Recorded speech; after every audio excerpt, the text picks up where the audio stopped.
Amor e maioridade penal.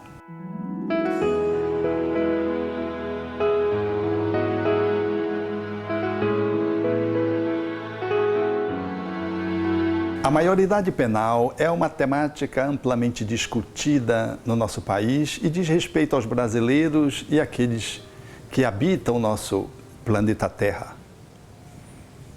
O Brasil traz na sua Constituição grande avanço quando, na questão que envolve o artigo 7228, contempla a criança e o adolescente na perspectiva da sua imputabilidade. Eles são mencionados na nossa Constituição. O Estatuto da Criança e do Adolescente, seguidamente, veio dar uma maior margem de proteção à criança, ao adolescente, que de uma certa forma mereciam esse olhar mais apurado, mais atento. Todavia, há no nosso país movimentos sociais e perspectivas das nossas casas de lei que anseiam pela aprovação da maioridade penal, sendo 16, 17, 15 anos, alguns até propõem. E assim o debate se abre. Na verdade, é um anseio pelo bem-estar social, para diminuir a violência, a criminalidade e alcançarmos um clima mais favorável para que possamos ir e vir. Todavia, é curioso perceber que o nosso país, por si mesmo, ele já é contraditório. Ele não guarda nas suas políticas públicas a contemplação da sociedade como um todo. E, com a diminuição da maioridade penal para 16 anos, por exemplo, aqueles que seriam vitimados seriam os jovens pobres, a maioria negros, não escolarizados e pertencentes às comunidades da nossa sociedade, que são marginais, estão nas periferias, estão nos alagados, estão nos bolsões de miséria, pertencentes a famílias que por si mesmas já foram punidas uma vez. E haveria a reincidência da punição, posto que esse segmento social, sociologicamente falando, não está incluso no âmbito do asseguramento dos seus direitos fundamentais. É de bom tom que se assim perceba, porque efetivamente o nosso país caminha na direção de novos avanços e não pode apresentar contramarchas, desconsiderando o adolescente e achando que uma medida como esta seria uma política de segurança social, um instrumento para, se assim conseguir, um melhor equilibramento da violência que se abate sobre o nosso país. Lê do engano. Os jovens, efetivamente, quando chegam para cometer os crimes, eles já estão denunciando como efeito uma violência causal que está na matriz do atendimento às suas famílias. Não há acesso à educação, à escola, à saúde. Não há possibilidade do trabalho digno e, portanto, de uma organização familiar que lhe assegure uma convivência minimamente amorosa e, assim, o jovem fica vulnerabilizado quando criança e quando alcança essa idade, antes mesmo da adolescência, já como criança, vem para as ruas para buscar o sustento familiar, manipulado muitas vezes pelos pais, que estão nesse sistema de exclusão. Assim, não é de bom tom olhar-se para essa realidade, achando que essa medida que é impulsiva, é mais emocional, promovida por uma mídia de ocasião em função deste ou daquele evento, achando que com isso nós resolveríamos o problema da agressividade destrutiva no nosso país. Por isso, No ano de 2010, conforme a afirmativa das professoras de Direito Penal e de Criminologia da Universidade Católica de Pernambuco, Marília e Érica Machado, ambas trazem uma denúncia, por assim dizer, fazendo análise da temática, mostrando que em 2010 o nosso país ocupava o 4º lugar em agressividade, lesando as crianças de 0 até os adolescentes na faixa de 19 anos, num grupo de 99 países. No ano de 2012, segundo as duas professoras, Marília Montenegro e Érica Pabini, nós teríamos o índice de 84,9% de carência, de demanda nas nossas penitenciárias. Ou seja, faltam, segundo elas, segundo esse dado do ano de 2012, 262.427 vagas no nosso sistema carcerário para atender dignamente a população que está em regime de cerceamento da liberdade. Sem dizer que o nosso país ocupa no ranking mundial a 4ª população mais intensa, mais expressiva quantitativa do mundo.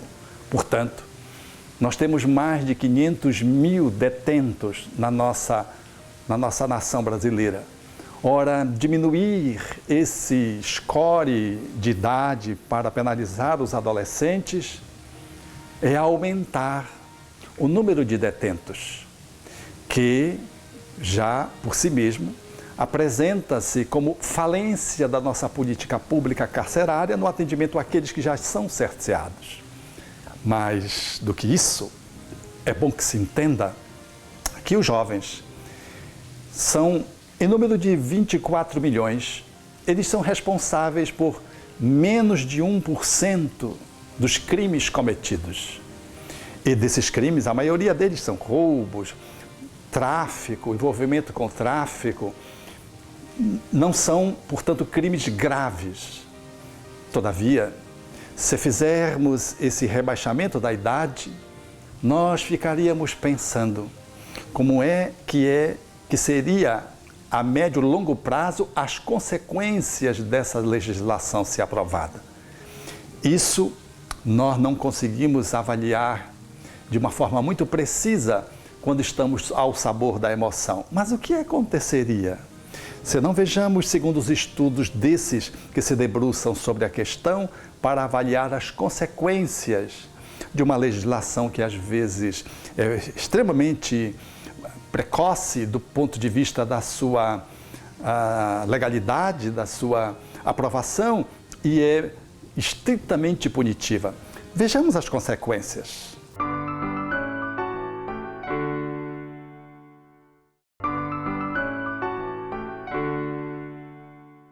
Assim, a curto prazo, nós teríamos a impressão que deteríamos esse volume de violência que nos alcança a todos, mas estávamos mirando no grupo errado. Segundo, que os adolescentes, em sendo detidos, iriam para a escolarização do crime, posto que as casas que retêm as pessoas em regime de cerceamento da liberdade, elas são efetivamente campos de concentração, superlotadas, não se atende os mínimos direitos. Na verdade, é como se a sociedade se vingasse dessas pessoas, colocando-as em condições subhumanas. O índice de reincidência, segundo os estudiosos, é de 70%.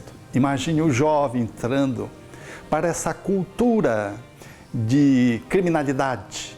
Como é que seria esse jovem ao sair? Ao invés de ser recuperado, ele se tornaria efetivamente um delinquente, especialmente considerando que ele deveria ser inserido nesse clima de cerceamento da liberdade por um crime bobo, muitas vezes.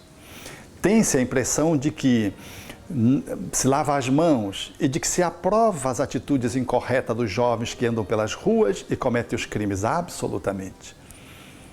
O Estatuto da Criança e do Adolescente estabelece regras, pelo menos 6 normativas que vão desde a advertência até a detenção, numa expectativa de poder contemplar aquele que está nesse curso da criminalidade, fazendo o processo da recuperação, que é o objetivo máximo da ideologia e da aplicabilidade da sanção penal.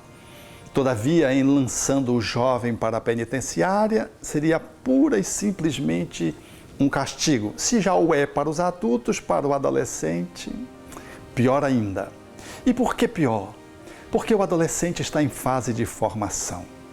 É da natureza a instabilidade emocional, psicológica. É da natureza do adolescente essa atitude rebarbada. E diante do anseio de poder viver melhor ou de sobreviver, considera-se que o adolescente ultrapassa limites e muitos deles caem efetivamente nas atitudes que contrariam a lei, merecendo e efetivamente precisando receberem as sanções adequadas, mas sanções que deveriam remetê-lo a um processo de recuperação e não tão somente uma dinâmica que pudesse cercear a sua liberdade com o agravamento do seu estado de maturidade emocional. Porque entre a criança e o adulto é o período da adolescência. Nenhum adolescente, por mais informado que seja, está maduro. De 14, 13, 12 anos, é lógico que ele sabe o que está fazendo, mas não tem maturidade para aquilatar a extensão. Ele é impulsivo, que é próprio da idade psicologicamente falando. Ele vem de um sistema de valores e princípios, a maioria, de famílias esgarçadas na sua composição familiar, na sua estruturação afetiva, na sua sobrevivência física.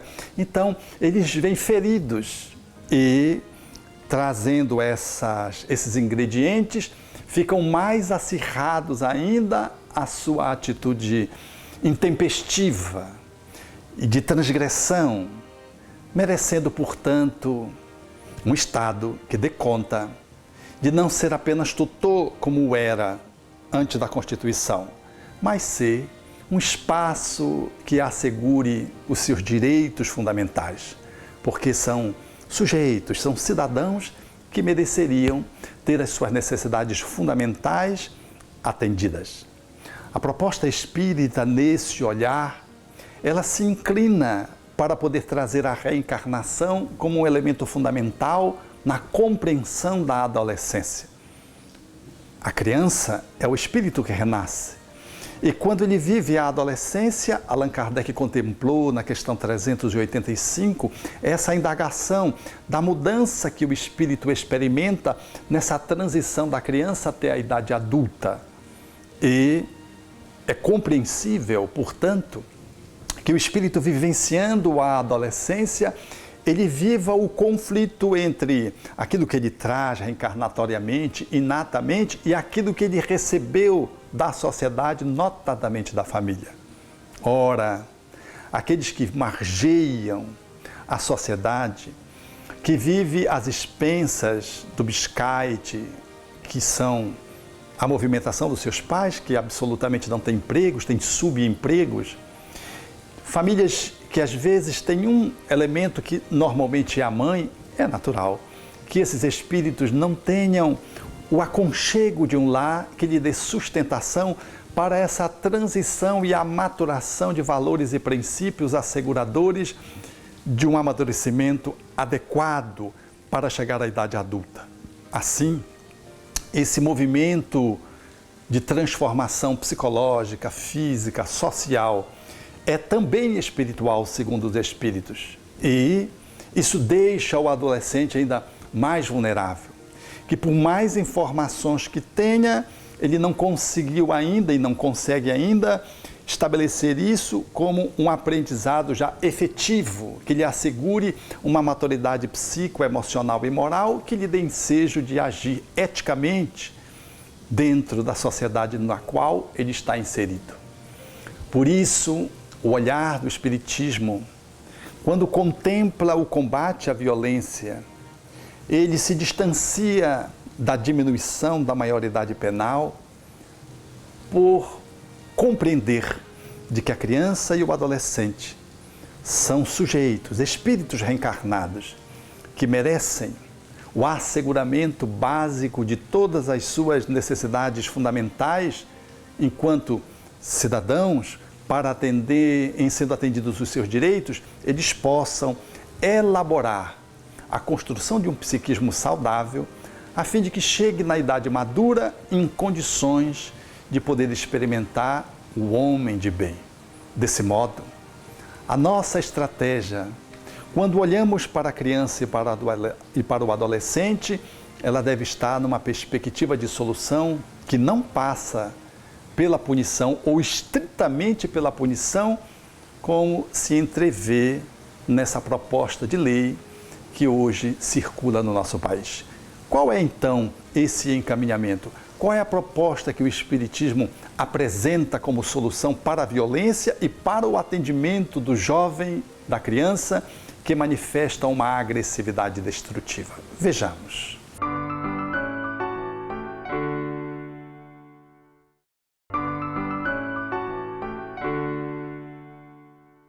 Quando pensamos, portanto, em caminhos de solução para a problemática que envolve o adolescente e a sua impulsividade e as suas transgressões e a possibilidade de contraditar as leis e se tornar um infrator, é necessário avaliar de que nós precisamos ir muito além dos efeitos para remontar as causas. Estratégias que contemplam apenas a punição são precárias. Ninguém educa mediante a repressão pura e simplesmente. O aparato policial é importante, mas não é ele quem resolve a formação do caráter. Logo, é indispensável contemplar de que um país que se dignifica, que se coloca no asseguramento do direito dos seus filhos, ele implemente as escolas. Quanto mais escolas, menos penitenciária. Quanto maiores forem os espaços do entretenimento, do lazer, da saúde, maiores são as possibilidades de esvaziarmos os fatores criminógenos que alcançam a massa que vive na marginalidade da nossa sociedade. O cinturão de miséria em torno das grandes urbes. É necessário, portanto, assegurar as políticas públicas que já estão assinaladas dentro dos nossos códigos de lei, mas que não recebem o tratamento adequado para que ela possa se concretizar. Um país que prima pelo seu Estado democrático deve assegurar a dignidade da pessoa humana. Para o Espiritismo, deve assegurar a dignidade da pessoa humana na sua transcendência, ou seja, nós estamos recebendo um espírito. E quando nós não tratamos adequadamente esse ser que ressurge e o encaminhamos para a criminalidade com leis muito duras, sem atender às suas necessidades fundamentais, logo advirá a morte, o homicídio ou o suicídio, a violência que se desdobra e que eliminam muitos adultos jovens e jovens do nosso país, passam para o mundo espiritual e se transformam em espíritos que ficam parasitando o organismo social. Não se vê livre de um cidadão que se expulsa do corpo. Não se consegue atender socialmente uma cidade, um país, uma comunidade, tão somente aplicando penas de morte institucionalizadas ou não, legalizadas ou não. É necessário educação na proposta dos espíritos. Allan Kardec deveria alinhavar essa proposta num comentário criterioso na questão de O Livro dos Espíritos 685, quando trata do trabalho. Ele, como extraordinário pedagogo que era, com essa sensibilidade, pôde tecer à luz do conhecimento que auria dos bons espíritos, de que só a educação moral era a asseguradora da formação de hábitos novos, de valores que dariam conta de fazer um trabalho preventivo de violência, bem como ensejaria o tratamento daqueles que estivessem marginais ou que estivessem de braços dados com o desequilíbrio sócio-psíquico dentro da sociedade. Uma educação moral que não é a moral social posta pelos livros, a educação moral que envolve o processo da convivência e o asseguramento do amor. Quando uma família não tem tempo para ter com seus filhos o abraço, a ternura, o aconchego, a criança fica insegura. E vejam quantas crianças na marginalidade não têm a mãe e o pai por perto, e quando os têm, é em sistema de violência, porque são pessoas que a seu turno não receberam dos seus pais elementos formadores para a personalidade com que pudessem agora transpassar para os seus filhos. Não herdaram isso, são carentes. São adultos, mas que trazem feridas emocionais graves. Maltratam os filhos, não conseguem oferecer tudo para os filhos de bom, que se é mais comum numa sociedade em que a família experimenta pelo menos o necessário para sobreviver. É lógico que não são todos, mas é muito difícil se conceber ética num estômago vazio. Portanto, a educação moral que deverá assegurar esse clima de afabilidade, de ternura, de convivência amorosa, em que se vai estabelecer em cada coração os recursos, princípios que vão dar sustentação a que aquele indivíduo possa se projetar na sociedade como um homem, como uma mulher bons, boa. Mas é incompreensível que isso aconteça se as necessidades materiais mínimas não são contempladas, não são atendidas, não são asseguradas. Somente as políticas públicas que atendam às necessidades fundamentais da população que está em regime de exclusão será capaz de poder alterar esse panorama de violência, esse estado de equivocamento com que nós nos debatemos socialmente, querendo resolver pura e simplesmente pelo mecanismo repressivo. Repressão e intimidação são duas estratégias que, por si mesmas, elas não dão conta de reequilibrar nem o indivíduo que comete um crime, nem o nosso filho no nosso lar, que não é menor, é criança, é adolescente, porque tratamos de um outro jeito quando se trata dos nossos filhos, mas quando são dos outros, são menores. Uma terminologia depreciativa, ou, o que é pior, trombadinhas, pivetes, e são apenas crianças, que poderiam ser os nossos filhos se nós morrêssemos. Assim, assegurar esses bens mínimos que dê ensejo que o ser humano seja ser humano e tenha as condições de poder efetivamente se colocar no contexto social dignamente. Não foi sem razão que Jesus multiplicou pães e peixes antes de fazer a sua fala, porque aqueles que não dispõem do necessário para sobreviver, eles dão vazão aos seus instintos e não conseguem assegurar uma ética social, muito menos uma ética religiosa. Assim, maioridade penal, não. Asseguramento dos direitos fundamentais de cada criança e cada adolescente, nós estamos com a obrigação de observá-los. E as leis já estão postas aí. Necessário apenas fazê-las concretas, dar cumprimento.